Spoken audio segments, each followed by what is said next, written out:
1 जनवरी की सर्द रात रमेश अपनी पत्नी रीता संग एक दोस्त के यहाँ हुई नए साल की पार्टी से लौट रहा था। बाहर बेहद कड़ाके की ठंड थी। दोनों पति पत्नी कार से वापस घर की ओर जा रहे थे।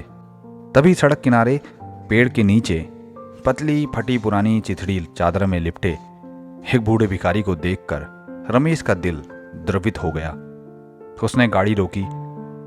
पत्नी रीता ने रमेश को बड़ी हैरानी से देखते हुए कहा, क्या हुआ? गाड़ी क्यों रोक दिया आपने? रमेश ने कहा कि वो बूढ़ा ठंड से कांप रहा है रीता, मैंने गाड़ी इसलिए रोकी। पत्नी बोली तो? रमेश बोला, अरे यार, गाड़ी में जो कंबल पड़ा है ना, उसे दे देते हैं। क्या? वो कंबल? रमेश जी, इतना महंगा कंबल आप उसे दे देंगे?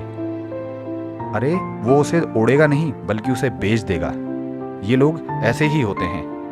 रमेश मुस्कुराकर गाड़ी से उतरा और कंबल डिग्गी से निकालकर उसने उस बुजुर्ग को दे दिया। रीता बहुत गुस्से में थी। फिर दोनों घर चल पड़े। अगले दिन भी बड़े गजब की ठंड थी।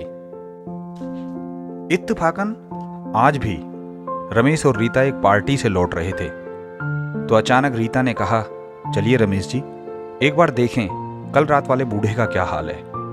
रमेश ने वहीं गाड़ी रोकी और जब देखा तो बूढ़ा भिखारी वहीं था, मगर उसके पास वो कंबल नहीं था। वो अपनी वही पुरानी चादर ओढ़े लेटा हुआ था। रीता ने आके बड़ी करते हुए कहा, देखा, मैंने कहा था कि वो कंबल उसे मत दो, इसने जरूर वो कंबल बेच दिया होगा। दोनों कार से उतरकर उस बूढ़े के पास गए। रीता ने व्यंग करते हुए पूछा, क्यों बाबा, कल रात वाला कंबल कहाँ है? बेचकर नशे का सामान ले आए क्या? तो बुजुर्ग ने हाथ से इशारा किया जहां थोड़ी दूर पर एक बूढ़ी औरत लेटी हुई थी जिसने वही कंबल ओढ़ा हुआ था। बुजुर्ग बोला, बेटा, वो औरत पैरों से विकलांग है और उसके कपड़े भी कहीं कहीं से फटे हुए हैं। लोग भीख देते हुए भी गंदी नजरों से देखते हैं। ऊपर से इतनी ठंड, मेरे पास कम से कम ये पुरानी चादर तो है, उसके पास तो कुछ भी नहीं था, इसलिए मैंने ये कंबल उसे दे दिया। रीता अवाक सी रह गई थी। उसकी आंखों में अब पश्चाताप के आंसू थे।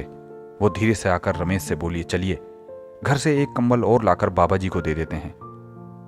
दोस्तों, ईश्वर का धन्यवाद कीजिए कि उसने आपको देने वालों की श्रेणी में रखा है। अतः जितना हो सके जरूरतमंदों की मदद कीजिए। इस दुनिया में मानवता से बड़ा कोई धर्म नहीं है।